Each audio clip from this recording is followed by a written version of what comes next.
All right, I'm back. Well, I took a little bit. I was watching my clock and I wasn't paying attention to what was going on with my clock in my office, which is apparently like a little bit on the slow side. Let me get rid of this stick here. All right, we're out of there. All right, so I've been going through a lot of tribulation actually. I got my dumpster in, and I'm working on slowly filling it up. It's not a huge dumpster. It's a I think 8 by 12, maybe 3 foot tall dumpster. I did get a lot of my wood shop cleaned out. I got more to get out tomorrow, but I'm gonna go on with what I want to be working on next.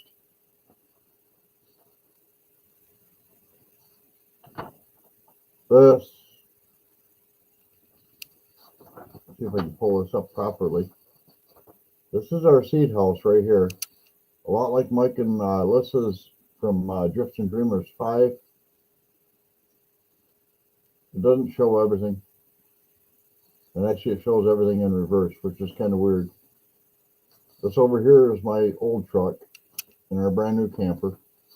And this over here is a trailer that matched my truck for lettering and everything.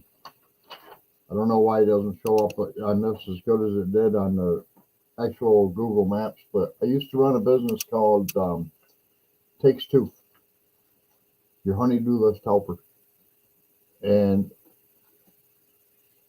that trailer right now is not on my property. That's at my employee's house, which back to this video here, or yeah, back to this picture here. My employees used to always park underneath the shade tree, so they never had a hot vehicle to get into. And that's where my trailer is at that employee's house. This right here shows approximately, hey Judy Jules, this right here shows approximately what my property is, but my property doesn't follow this white line right here, okay? This white line goes all the way down to the farmer's field, follows that farmer's field back over to here, and then comes back up. Well, this right here is my garage that I have presently. That's 40 feet.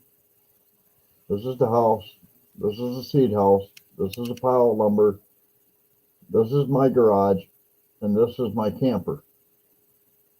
What I'm working on doing is I'm bringing in some people to fill in because it all drops off. There's an old barn foundation back here. You can't see it in the picture. But I want them to fill that in so I get a good 30 foot, maybe better, coming in this way. I want to bring it all the way from here, all the way over to behind my house, and just level this whole area out, and be able to come in here and build my new garage back here. This is where I want the new garage. Hey, Melvin, Donnie, how you doing? This is where I want to put my new garage. So I've got people on the works. They're going to be coming in. They said, well, just call us and we'll come out and we'll look at the situation. I said, like, hi, Big Italian, how you doing?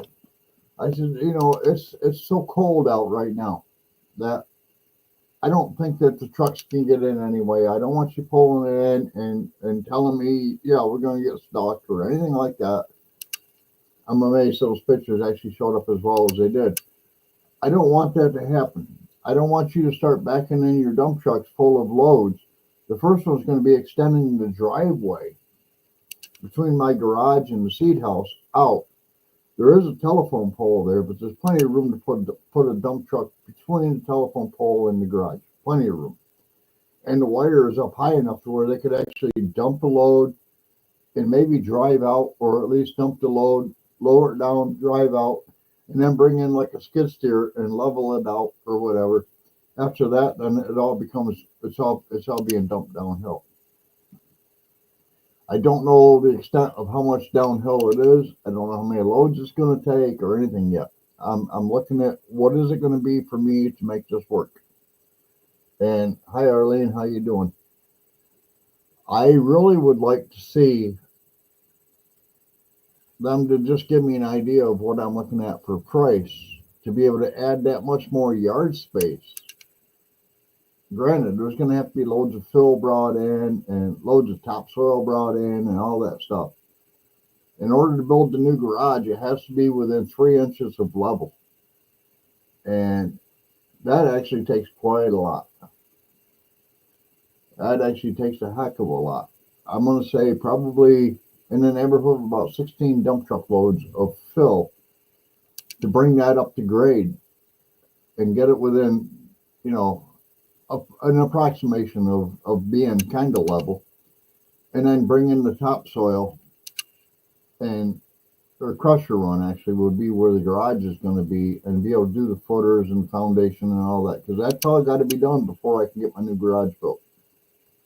I do have money set aside for it, so I'm not worried about it. But what I am worried about is I have to get this dumpster filled first and get that out of here because that blocks that part of the driveway, which is not an issue. I mean, right now we're looking at 24 degrees. Today did reach up to 30, which is awesome. Tomorrow's going to be about 34, I think they said. And then by Monday, it's supposed to be almost 40 degrees, but rain. That's fine. I don't care. I think the rain would be good because that will be able to melt the snow and it'll send it down into the cornfield out behind me or whatever field they're going to be using it for this year. So that's fine. But I need the rain. I need the warmer temperatures. I need all that to happen before I bring them in and say, okay, this is what my goal is to have you come in and build this area up. But it's not just going to be the area of the garage I want built up.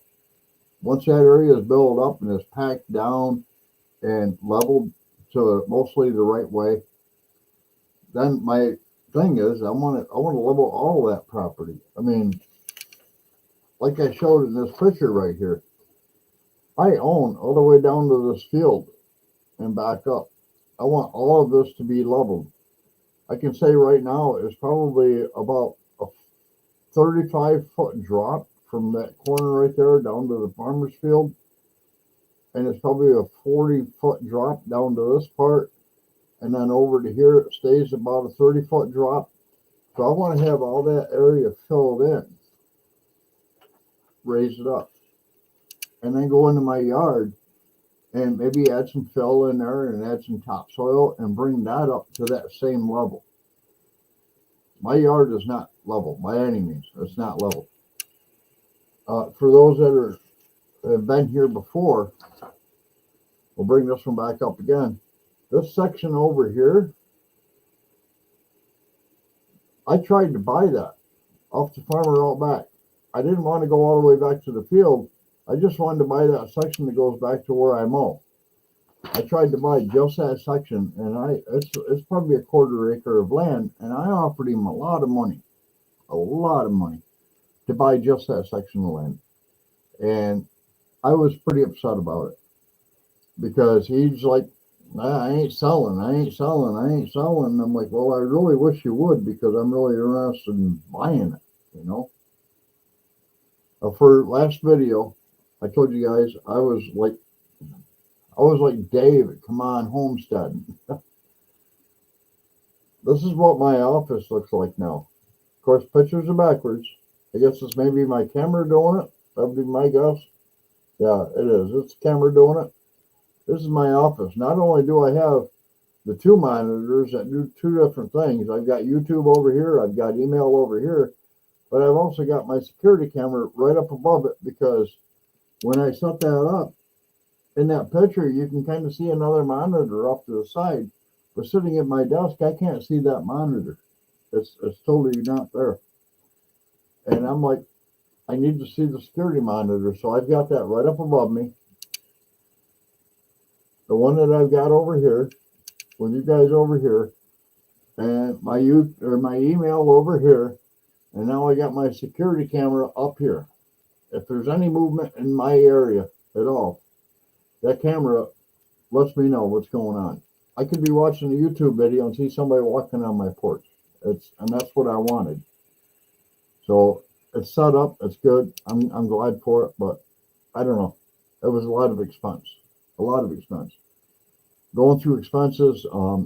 I think I talked about it last time where I bought a printer and I spent a lot of IT time on that printer trying to make it work. It was a remanufactured printer, and they never plugged it into a computer. They never connected to it by network. All they did was get it up and running and hit the buttons on the printer, like this one right here. You got a screen. You can go in and hit the maintenance screen, and it'll tell you how many pages have been printed on it, and blah blah blah blah blah. It doesn't tell you nothing, but they printed off like 40 pages or better of information off of that printer. But they never connected it to a computer, and they never connected it to a network. And it's a network only printer, basically. Not supposed to be. It's got a USB port. You're supposed to be able to plug it into a computer and use it. That didn't work. The USB port was shut. And sorry, excuse my French. And I connected it to my network. I had to rework my whole network connection to be able to make it work. I connected it to my network, and it still would not talk to a computer on the network. And I was like, well, this thing's just junk, garbage. I'm sending it back. I ordered 2 more to take its place, so I don't care. And neither of them are coming from the same company. Either of them. I don't trust that company. I even told them that. I says, you guys don't test your equipment. You pull up the screen on the printer and just say, okay, we'll print off all these pages that are on the maintenance page of the printer to show how many things have been printed and how it works and all that stuff. But it's not proper. It's the wrong way to do business. And so I ordered 2 more from 2 different companies, hoping that, I get one good one. I just need one good one. I really don't care. But while I'm going through all that, I had a monitor in the seed house that's on my shipping station take a crap. Hey, Greg and Gina, how you guys doing? I was like, well, I got another monitor in the bedroom sitting next to your dresser. I'll just go grab that and I'll bring it out. So I went and got it. I brought it out. I hooked it up. It wouldn't turn on. Well, that's special. I just had one from my old computer or my old security system up here sitting on the counter. I thought the reason why the monitor wasn't on was because I shut it down. No, I didn't. It didn't turn on because the power supply went bad in it. And I'm like, okay, that was supposed to be the one that was in front of me. It's a little one, not a huge monitor. The monitor I have now is the same size as monitors I've got in front of me. So I got 3 monitors that are all the same size.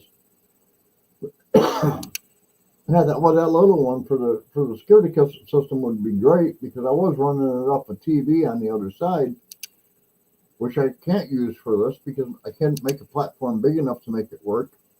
My desk isn't that big in the back. And also because that TV has a computer about this big that goes on the back of it. And that's what I took to the meetups and stuff, to do the video editing and all that stuff. Excuse me. You gotta have a cold snack on this one. But the legs on it were so far out that I couldn't make it fit on the desk. And I was like, well, I didn't want to use that one anyway. So I grabbed the little one that was over behind me and I hooked it all up and it didn't turn on. I was freaking out. I'm like, all right, well, wait a minute. And I was like, well, what about the monitor I just took off my old computer system I had in my office? That still works. It's brand new practically. So I hooked it up. Well, then this week out in the seed house, our shipping monitor quit working. And I was like, well, we got this other little one over here in the bedroom. We'll hook that up. No, that don't work no more either. Don't know why. It worked when we unhooked it and put it there, but we're talking 5 years later. So I unhooked another monitor from one of my computers in my print shop and put that out there. Okay, life goes on. All right, well, then I ordered another monitor, like my security monitor up above, which is a curved monitor. It's a nice monitor.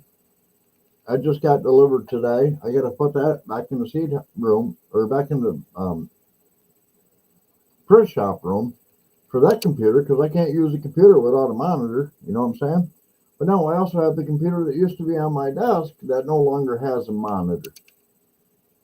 And I'm like, all right, well, that creates another issue. I don't want to buy another monitor right now. I bought a printer that wasn't any good, and I had to order two more to take its place. I don't want to replace one monitor and then be lacking a monitor or whatever. But I may replace that I may take that computer that was in my office and move it over to where another computer is that's getting really slow on me. Although I don't know if it's got all the programs that one has, and use the monitor that one's connected to with that computer and just trash this other computer because it's getting old and it's getting slow.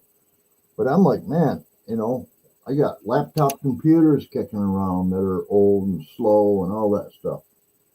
And it's just getting to be a real pain in my butt. My camera is like trying to focus on something. I don't know. I move back a little bit and it changes its whole view. It's kind of cool, I guess. I have a camera that actually will follow me around the room, which is really cool. Speaking of cameras, I went to Walmart and I bought one of their most expensive Kodak cameras to find out that it cannot use a remote mic. That blew me away. I'm still going to use it. It was almost $400. I'm still going to use it. When I get ready to start doing all this fill in and having these guys from the excavation service in here doing work, that camera will be set up on a tripod along with a couple others. So I can record from a lot of different angles and a lot of different things or whatever. And when it comes time, I wanted a really good camera. So I reached out and I found a really good uh, Canon EOS, I think it's the 2000D camera with the remote microphone, lapel microphones. It's got two microphones to it, and the price of the microphones are cheap. I think I paid $40 for the microphones. The camera, on the other hand, not so cheap. I bought a refurbished one that was about $400. I hope it's better than the refurbished printer I bought, but we'll find out. We'll see how that works out. But I want them so I can, when they're out there doing the work, I can actually be out there, have a camera rolling, be talking to them, and have the audio and whatnot. And especially when they come here to just give me the estimate and all that stuff, that'll be delivered Monday. So I'm content with that. I held off on bringing those guys in till the weather breaks. Again, we're right now at 24 degrees. It was up to 31 degrees today. Tomorrow is supposed to be 30 degrees, possible rain. Monday is supposed to be warmer. I think they're pushing probably 40 with possible rain. Well, we need that. We need that. We need to melt the snow. Thankfully, the dumpster doesn't really have any snow in it. I think there's probably a quarter of an inch of snow. I'll pay for that to be taken to the dump. I don't care. That's not an issue. But this other camera, because it does allow me to use the lapel mics and everything else, I'm looking forward to that. Really looking forward to that. And when I get it in, I'll do a comparison. I've got other cameras and stuff that I can use to like place out and say, well, this is the camera we're using right now. And then this is the new camera I just got. And this is the other camera I got that follows me around the room, which I don't remember the name of or whatever. And I'll work with all of them and try to get something going with that so I can share some of the cameras and stuff that I'm running with. There's a lot of them. For those that actually were watching me live when I was in my downstairs back porch, which was supposed to be my YouTube studio, which ended up being all business and nothing but. Excuse me. That shelf up there has like 7 cameras or 8 cameras on it, and they're not all the same. I actually have a GoPro sitting on the counter up here that I've gone through 3 batteries with recording stuff, and some of them I shared, some of them I don't. Some of them are just for me. What did it look like before I started? What's it going to look like when I'm done?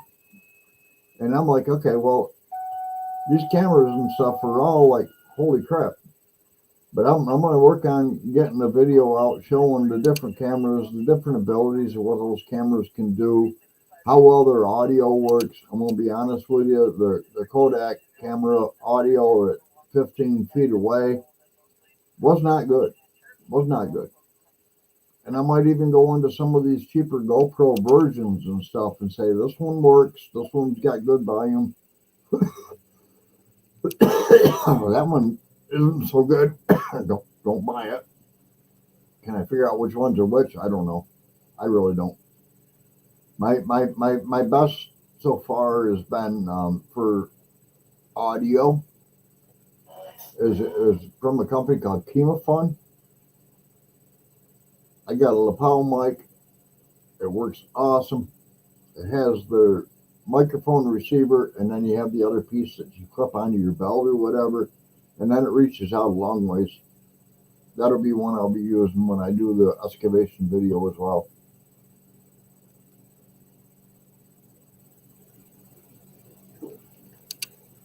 Anyway, so I watch a lot of videos, as I know all of you do. You know, I'm not talking about just like David Come On and Simple Life Reclaimed and Drifting Dreamers 5 and Mike and Lauren and them over there to Making a Home or whatever. Back to Good, Rachel Ray. I watch all them videos, but I also watch a lot of other videos. And today I watched one from a guy named Sam Craft. I don't know Sam's last name. I followed him for probably 2.5 years. The one thing that he told me was he used to order all of his shipping supplies from Uline. But he quit. He doesn't order anything from Uline anymore. He orders from Amazon because Uline shipping and handling got carried away. I just bought from Uline today 6 cartons of 6x10 padded mailers, which will only last us probably, I think there's 250 per carton, so it'll probably last us maybe a month. I paid $234 for the 6 cartons, $27 in sales tax. Cost me $103.68. If I can get it to work. $103.68 for shipping and handling. And he said, well, that's why I quit dealing with them. That's why I do everything through Amazon. I have Amazon Prime. I don't pay shipping and handling. I don't get the overnight shipping like I'm supposed to. Nothing. I don't care what it is I ordered. One of the other printers that I ordered may be here by the 25th of this month, or maybe it won't show up till the 4th of next month. My new camera, that'll be here on Monday. I ordered a new monitor. When that monitor took crap, and I had to take the one off that computer and take it out, I came right back in and ordered a new monitor. That one I received that today, so that's pretty awesome. I ordered that on, I think, Friday. Yeah, Friday morning. So that was pretty awesome. Not quick, not overnight, but it is what it is. But when Sam told me about that with packaging, I was like, dude, I did not even consider Amazon being able to do that. We order pizza boxes for doing seeds that don't fit in the padded envelope from Uline, and they're expensive. They're like 40 cents a box, plus you got to pay the shipping and handling, which is like another 25 cents a box. I never thought about doing that through Amazon. And he opened my eyes and he says, I get all my stuff from there now. And I'm like, okay, well, now I probably will too. I probably will too. It gets to a point where, you know, it's not about how much did it cost me to ship this stuff? How much did it cost me to do this? I mean, we pay $7,000 to $8,000 a year or more in shipping and handling. I'm going to say a lot more. I'm going to say probably closer to $20,000 a year in shipping and handling. But it's like when you learn that you can save money in one side, then your profits go up, and then you can afford to hire more people to do what you're doing. And that's where I'm at right now. I think I've got, let's see, I have two people that are working 9 to 5, or Saturdays and Sundays, plus one other day of the week. They're packaging seeds. I have another guy. He works probably 5 hours a day, I think.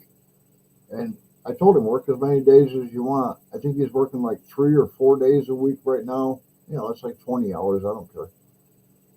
Far cheaper than these guys are and a lot faster, but I don't have him packaging seeds per se.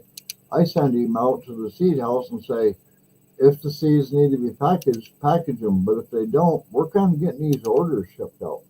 We got mobbed in January. We were hundreds of orders per day. And it took us all the way to like, I think it was February 2nd before we finally got the last January orders shipped. Well, hey, you know, we're on March 22nd, and right now we're working on March 6th orders.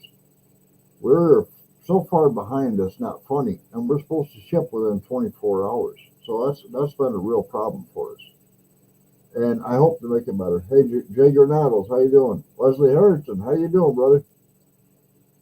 So it's like one of these things where it's just we're trying to get ahead of ourselves. We've got the employees working for us, and it's like you sell so many seeds. Well, then you got to start ordering more. That was the big thing for my brain this time around. Was okay. Well, we got all these orders. Why aren't they being shipped? And my girlfriend Leah was like, I can't ship the orders. Well, why not? Well, because we don't have any money for postage. Well, why not? Well, I have to spend it all on buying more seed. Well, we can't sell the seed if we don't have it. We can't ship it if we don't have it. So yeah, keep buying all the seed you need. I actually put in a $430 order yesterday for 1 pound of seed. 1 pound. And I was like, that's the cheapest we can get it for.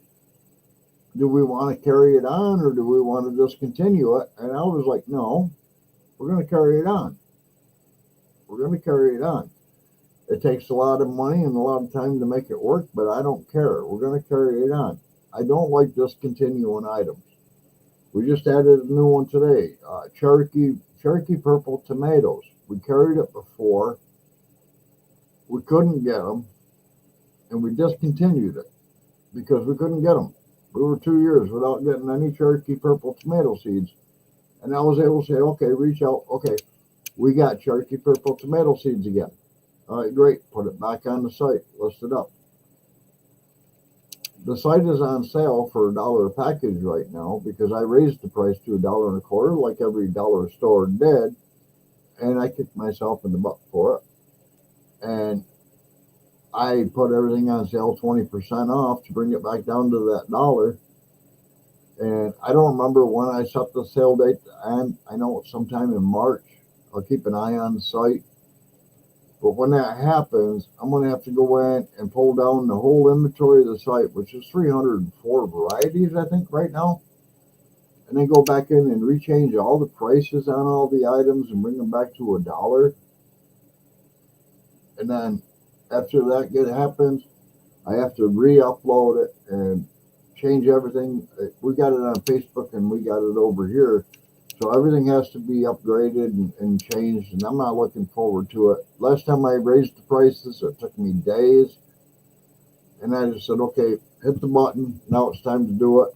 Now it's going to be days to say, okay, hit the button, bring it back. So we may be at $1.25 for a while. I don't know. We'll find out. We'll find out. It's one of those things where, you got to try. And when I tried, the one thing I noticed was it wasn't worth it. It wasn't worth it. We're not cutting the quantity of seeds by any means. We're going to keep everything to where they're at. And actually, we're going to be above and beyond that right now. For all you guys that follow Mama V at Possum Run Homestead, I just sponsored her channel. She's going to be advertising for us. She told me what she wanted, which is a lot, and she's going to be advertising for us. I'm also working with White Rock Homestead Tara and Jason. Tara said she wanted this, and I said, all right, I'll give you one, but under that agreement, you have to give two more away. Same thing with Mama V. I'll give you what you want, but in that respect, I'm not going to give two more of those away because that was like a lot of seed. But I'll give two more of what I'm having Jason and Tara give away. It's our herb kit. It's a lot of seeds. Trust me, it's a lot of seeds. I don't know of any herb we sell that has less than 110 seeds per package, and there's 10 packages. So it's a lot of seed.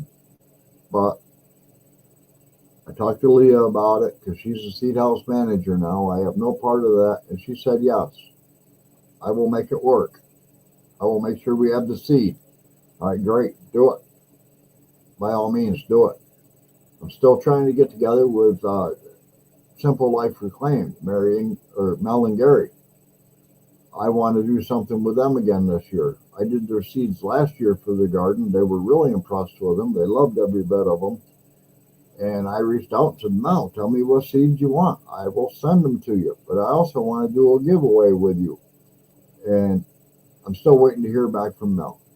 I love Mel. She's an awesome person. I met her in 23 at the Mid-American Meetup. It was great. Actually, speaking of the Mid-American Meetup, I think we're going to be, hey, Lynn, how we doing?